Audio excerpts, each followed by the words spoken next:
intellectuality and will, the necessity of new forces of knowledge.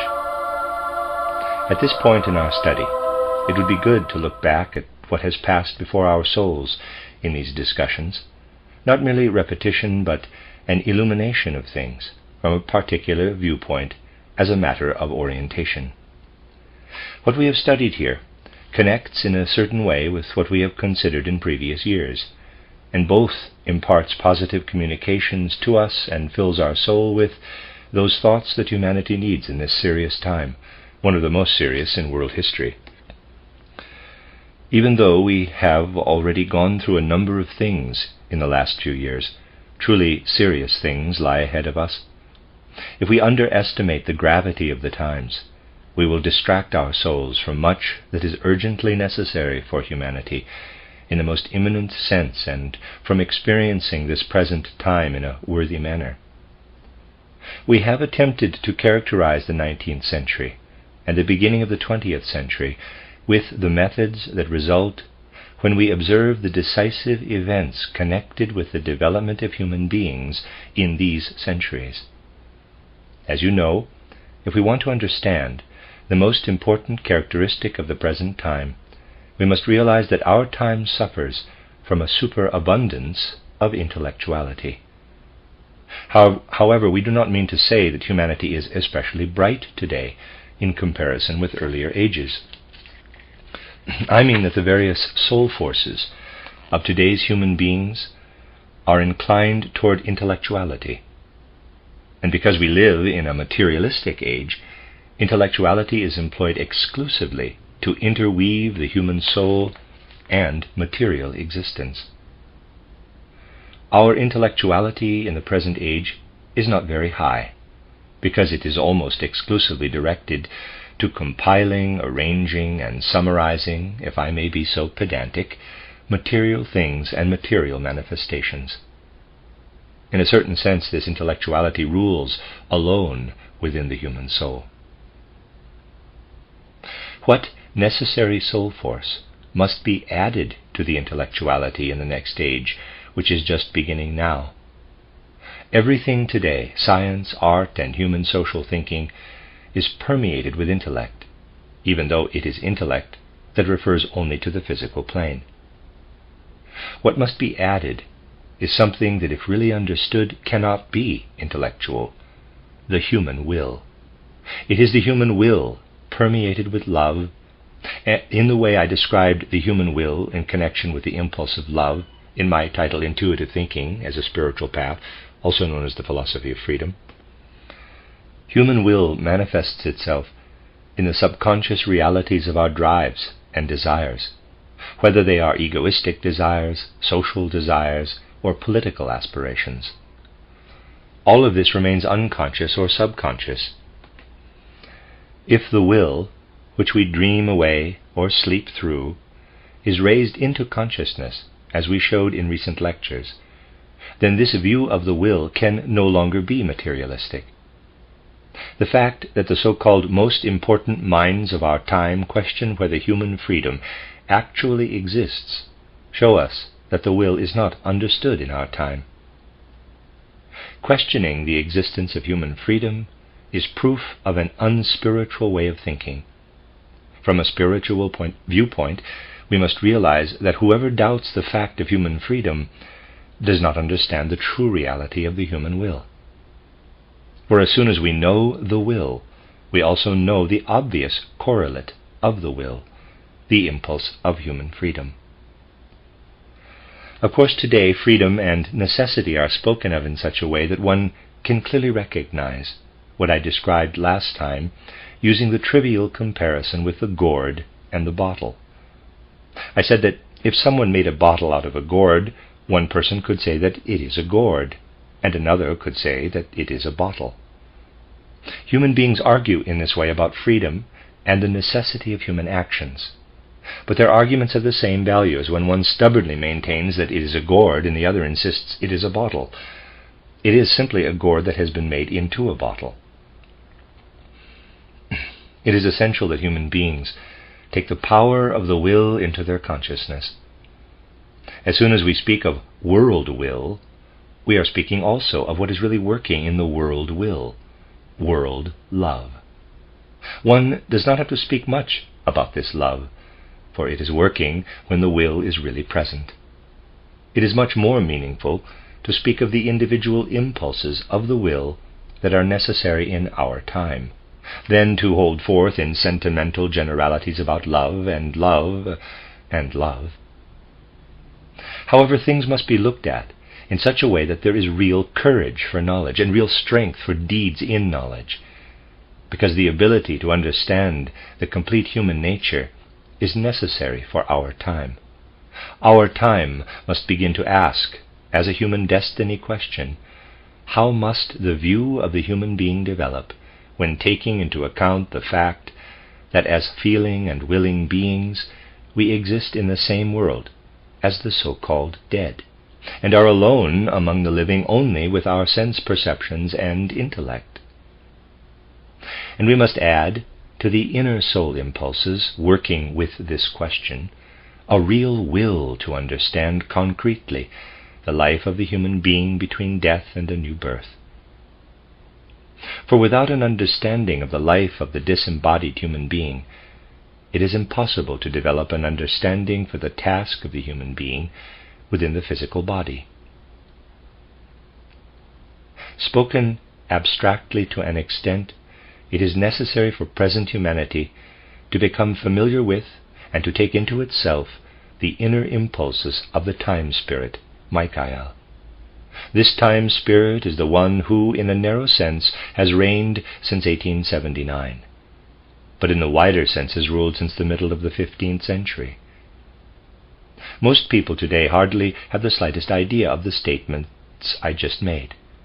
I have often said in these studies that what is communicated to our young people today as so-called history is mostly fable convenue on the one side and often worthless stuff on the other. If real history is to come about, we must understand the inclinations of the recent centuries and what must change for our age. People have already an inkling of what a powerful, drastic change occurred in human thinking and feeling with the beginning of the fifth post-Atlantean age in the middle of the 15th century. The most senseless saying in connection with evolution serves many people as a leading thought. Quote, "Nature makes no leaps forward," close quote. Just as nature makes a mighty leap from the green leaf to the colorful petal, so nature also makes leaps forward everywhere. And there was not a general transition out of the fourth post-Atlantean epoch to the fifth post-Atlantean epoch that began with the second half of the 15th century. Rather, there was a mighty drastic change then. We can orient ourselves only if we can, at least to a certain extent, compare what the few centuries of the fifth post-Atlantean epoch have brought up to now with what preceded them. For both of these things are entirely different from one another. Today I wish to draw your inner awareness to this matter from a certain viewpoint. If people were to familiarize themselves with what can be learned from modern science and education, if we can call it education, and were to prepare themselves out of this, and then take the writings of the 15th century in hand, they would not be able to understand them, particularly if they are especially bright people of their time. Now you must not misunderstand me. I cannot in any way, in accordance with all the requirements of anthroposophically oriented spiritual science, promote warming up old things. The talk of the need to rehash old books and old views that is so prevalent in the world today cannot be done in our arena of anthroposophical spiritual science, because we must obtain directly from spiritual life itself what must be revealed today, and because something significant is being revealed for those who receive it. However, you can realize some things when you look at the way learned heads can behave in relation to things that have come down as wisdom. We do not need to go back any further, let us say, than to the 14th or 15th century, to Basilius Valentinus, for example. I chose him because he was the most renowned adept of the 15th century. When the erudite take up the works of someone like Basilius Valentinus, they do not know what to do with them. These learned people usually either talk nonsense and amateurish stuff, because they cram themselves full of what cannot be grasped, but believe in what is not understood, or they do this with whatever streams toward them from Basilius Valentinus. If we read something by Valentinus with a real spiritually trained eye, e.y.e., we very quickly discover that his works contain a kind of wisdom that is indeed not usable for modern people who have the typical interests of today. This wisdom is of the kind that we can bring into connection with the souls between death and a new birth. Also, the dead do not need to study Valentinus, for we have something in anthroposophically oriented spiritual science that speaks the language common to the living and the dead. What this spiritual science gives is enough to speak with the dead in a way familiar to us. Yet I bring this as an historical fact, that the way the dead take up world knowledge has a certain kinship with such writings as those of Valentinus. He speaks of all kinds of chemical processes. He appears to speak of what one does with metal and other materials in retorts and melting pots. In reality, Valentinus speaks of the knowledge that the dead must attain if they are to nurture their processes in the lowest realm, which for them is that of the animal. He speaks of what one must know of the impulses coming from the spiritual world to grasp the microcosm from out of the macrocosm. This is the knowledge activity of the soul between death and a new birth. But it can be performed properly only if it is prepared in life between birth and death. This was still present as an atavistic inheritance, as an inheritance of ancient wisdom in the 15th century. Valentinus speaks of this ancient wisdom, of the secrets of the human being's connection with the macrocosm. He speaks real divine wisdom in imaginations, as we would say today. This way of relating to the cosmos in knowing has disappeared in recent centuries, but must be attained again in a more spiritual way than was the case before the 15th century. For it must be practiced both in science and in socio-political life, and it must be recognized that a wholeness or healthy state of humanity is possible only under the influence of such goals. An ancient revelation, an ancient inheritance came down through the centuries, so to speak, but was lost in the 5th post-Atlantean epoch. It must be attained again in a new way. We can attain this revelation, as we have discussed repeatedly, only by permeating ourselves actively and willingly with the Pauline, quote, "not I, but the Christ in me," close quote. We can attain it only if we call upon the forces proceeding from the mystery of Golgotha, so that after taking these forces into our own soul, we search in the cosmos with them, and only thus can we meet the dead who work among us. Otherwise we will be separated from them for the simple reason that the plane of the physical world that we grasp only with our intellect and sense perceptions can never bring us into any kind of connection with the dead. However, how do the learned today stand in relationship to this old wisdom? They relate to it somewhat like the scholar who said, quote, "The last most important procedure by Basilius Valentinus was the 10-month-long incremental heating of the philosophical mercury and gold in the philosopher's oven, through which the quote-unquote black raven bore the quote-unquote peacock, and this bore the quote-unquote white swan that then generates the quote phoenix with its young," close quote. This, however, and we're still in the quote, this, however, a red substance is the philosopher's stone that can reproduce itself into infinity. One is unfortunately not able, says the modern mind, to comprehend how anyone, even the most talented and most enthusiastic adept, those who possessed the secret of the philosopher's stone, could follow such instructions, close quote. Thus Theodor Svedberg of Uppsala wrote in his book, about these things from the standpoint of modern science, and he is only one representative of all the learned minds that must say that one is, unfortunately, not able to comprehend. It is still best when they say this, that one is not able to comprehend. Valentinus had already written the clarifying words for them in his title 12 Schlüssel und dessen Verständnis, translation 12 Keys to the Cosmos and its Understanding. Quote, "If you can discover no light in it, so will no transparent sight or natural eyes be able to help you to find at the last what you lacked at the beginning. Then I do not want to speak further about this key, as Lucius Papirius taught me."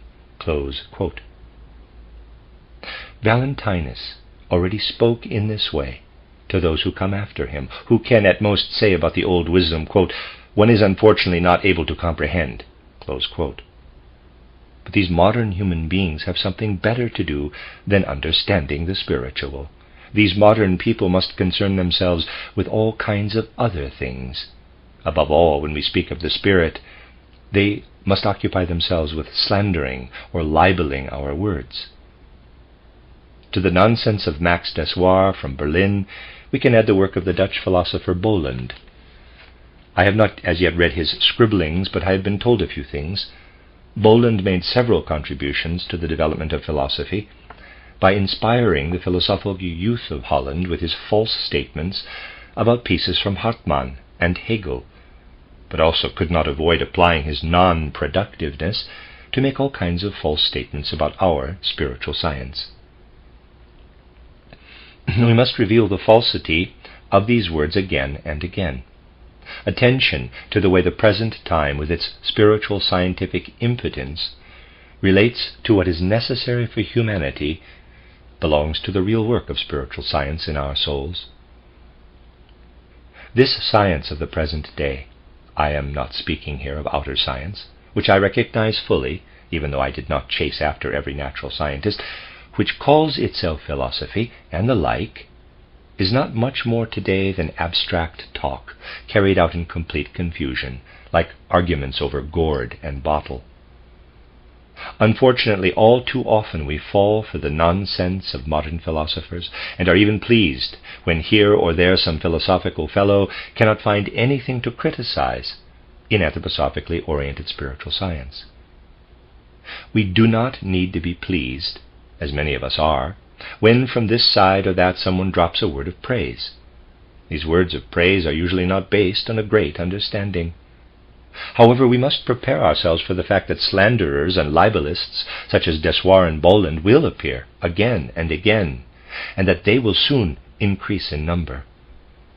These people have to busy themselves with something, and because they are much too comfortable to go into what must be learned from the spiritual world for the well-being of humanity in the present age, they occupy themselves with making false statements about what is attained from the spiritual world. I said that Basilius Valentinus offered an ancient atavistic inheritance. It was a science of how the human being is created out of the cosmos, a science of the soul freed from the body. And that must also be the science that wants to work together with all that is more than outer nature. This science can be furthered only if we add knowledge of the will to the materialistic intellectual element of the modern age. When we truly recognize the will, it can only be recognized in its spiritual nature, because it manifests itself only spiritually in the present stage of human development.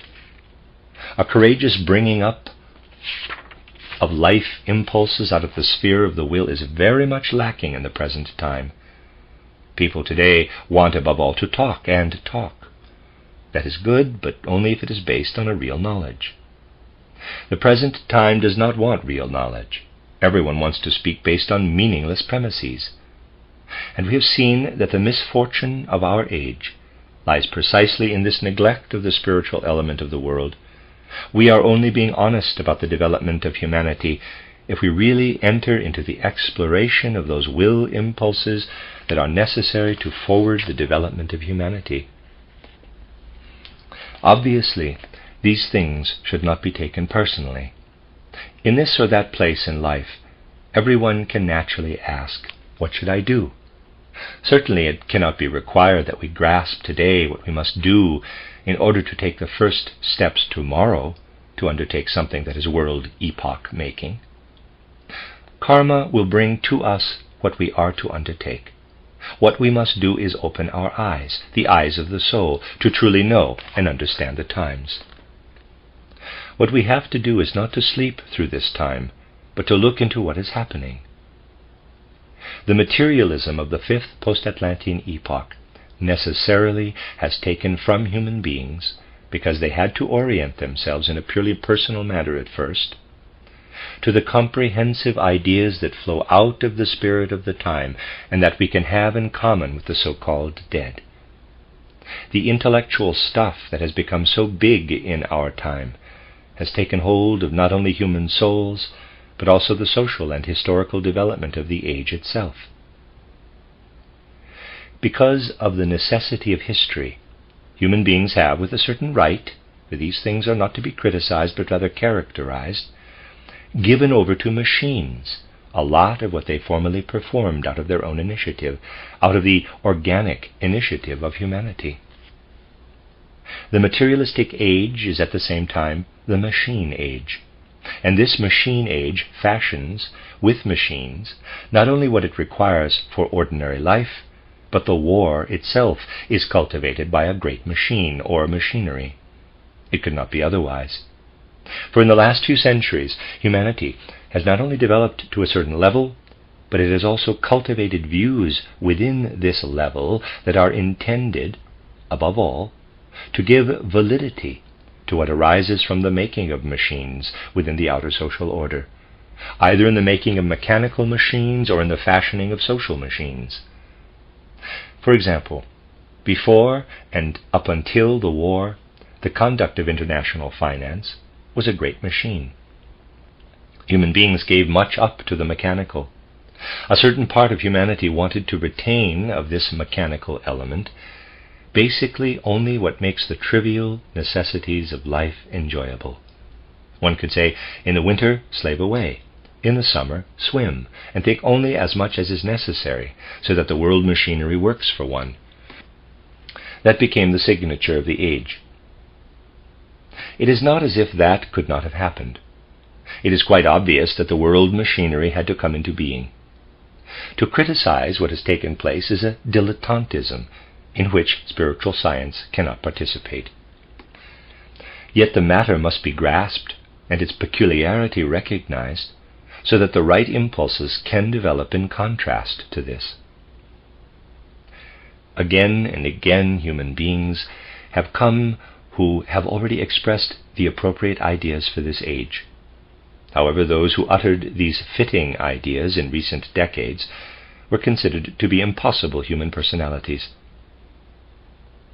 Despite the work of these people, who saw clearly how the social structure of humanity around the world must be under the influence of the machine age, such people as Bright or Cobden, the people who came later simply followed the order of the day. People would have had to expend some mental energy to discover what was appropriate in the ideas of Bright and Cobden for the machine age. However, human beings of today shy away from the exertion of penetrating the intellect with the will in order to comprehend reality. They do not want to imbue their thoughts with will. They want to let their thinking aim sentimentally at what gives them a pleasant feeling when they want to edify themselves. Under the influences of such thinking, divested of will, which is so warm and happy with superficial sentimental talk, we accustom ourselves to grasp even the most important questions with weak-willed, cowardly thinking. Above all, we accustom ourselves to learning nothing concerning historical world development. Is humanity then prepared to learn today? Even that should not be spoken as a criticism, but rather as a characteristic. All that I am saying is not meant to criticize, but rather to stimulate the will. We must become clear about how to bring into our thinking the will impulses that can serve the well-being of humanity.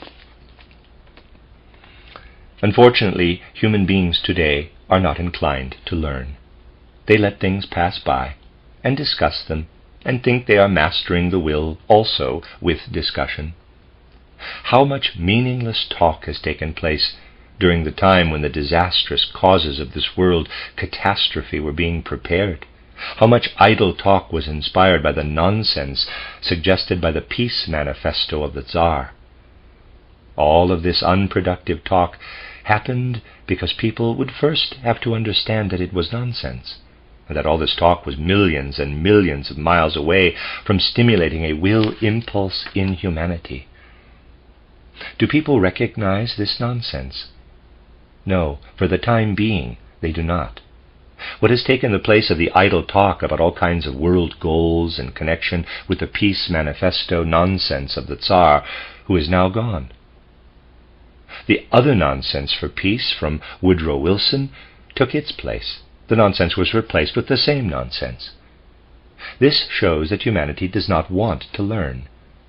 But if we can recognize this lack of desire to learn, then the sacred will for right willing will be enkindled in our souls, the right willing that must proceed out of true comprehension of what is working and weaving in our age.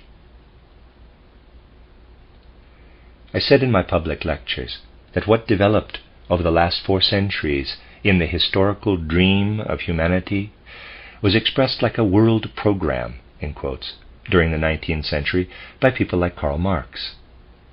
The impulses were already gone when this world program was expressed. What was expressed was basically the foundation for the historical development of the last 4 centuries. What is the situation today? The situation is such that many people have given up thinking about social connections. They leave it up to professors of national economy who have spoken enough nonsense in the course of recent decades, or indeed centuries. Real social thinking, which must spring from knowledge of the impulses coming from the spiritual world, has been lost in the so-called leading factions. Only one faction placed socio-historical ideas into the world in recent times. That faction, in the esoteric viewpoint, is that of the brothers of the shadow, as compared with the brothers of the people's parties of recent centuries. Social democracy brought socio-historical ideas, even though they were shadow ideas. They were gray shadow ideas of an especially dangerous kind, because they were totally fructified with the dried-up spirit of the last centuries. However, the other factions of humanity lacked socio-historical ideas altogether, because they would have had to borrow these ideas from the spiritual world. It would have been necessary for them not to develop their religious, social, and historical ideas in a vague or unctuous manner, but rather to comprehend social development on the firm basis of knowledge. No one will understand social development in reality if they do not, from the very beginning, understand what has been laid as the foundation of our contemplations and studies here in these last weeks. What the so-called living today can receive from the spiritual world, and what the dead reveal out of their life between death and a new birth, speak the best about this. The new conception of the mystery of Golgotha, which we must approach through the deepening of anthroposophically oriented spiritual science, has something to say about it. All that we should let pass through our souls as earnest Christmas thoughts in this serious time. For it is for the salvation of humanity that the being whose birth is celebrated in the Christmas festival entered into earth evolution. This being came not for mere comforting talk for the soul, but so that human souls would permeate themselves with the will to will, with the will to want, if I may use this paradoxical phrase. If this will to will penetrates human souls, it will be the impulse for a yearning for really new ideas, for the old ideas are worn out and of no use anymore. Sometimes we cannot even use the words that signify them anymore. We live in a catastrophic time. To call what is happening a war is already almost anachronistic, as the term has arisen out of the habit of still calling the bottle a gourd. Just as little can we call what is happening war, just so little should one speak of peace lightly in the old manner of comfort-loving hope. Mighty signs are announcing themselves in our time, and it is incumbent upon humanity to attempt to understand these signs. The events transform even while occurring. In 1914, a world event began that one could perhaps call a war between the Entente and the Central Powers of Europe. Behind this war, however, something considerably different is at work. Totally different enemies are facing off. Now a serious symptom announces itself, working and smoldering behind what we quite inaccurately call a war between the Entente and the Central Powers. This is a symptom that consists of the sad clash between the people of northern and southern Russia. It is a significant symptom, even though it could at first fade away, for what smolders under the events of today. People do not like calling things by the right name today, because they do not want to will, because they would rather avoid the seriousness of the time as long as possible, as long as their stomachs do not growl too much. It is a matter of our really developing the will to look into the deeper foundations of events, that we finally for once do away with all superficiality, to look things in the face with the eye of our soul. EYE. While we have now let a kind of overview of things pass through our souls, in the next lectures we will have to point out and expand upon a number of things that are connected with the deeper ideas we have devoted ourselves to in these studies.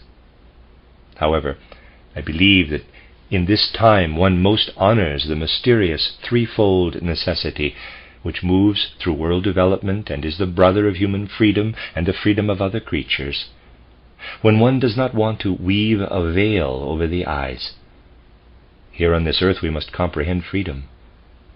Also in this connection, present-day human beings learn a great deal when they turn their eyes to the dead, because the dead know that freedom, in the time between death and a new birth, comes through what they bring with them from the life between birth and death. Being embedded in the intelligences of the higher hierarchies becomes a natural necessity for us when we pass through the gate of death, and we follow their impulses, just as here on earth a natural event follows impulses of nature out of necessity. Then we are still free when we pass through the portal of death, when we carry into the spiritual world in our soul the knowledge of spiritual becoming and spiritual being that we acquire here in life between birth and death. This is something that is connected in the deepest sense with the mystery of Golgotha. And because this is so, I believe that Christmas contemplations at this time must not be sentimental, but rather must call upon the will to will. Take the Gospels. How much in the Gospels is a call for the will to will?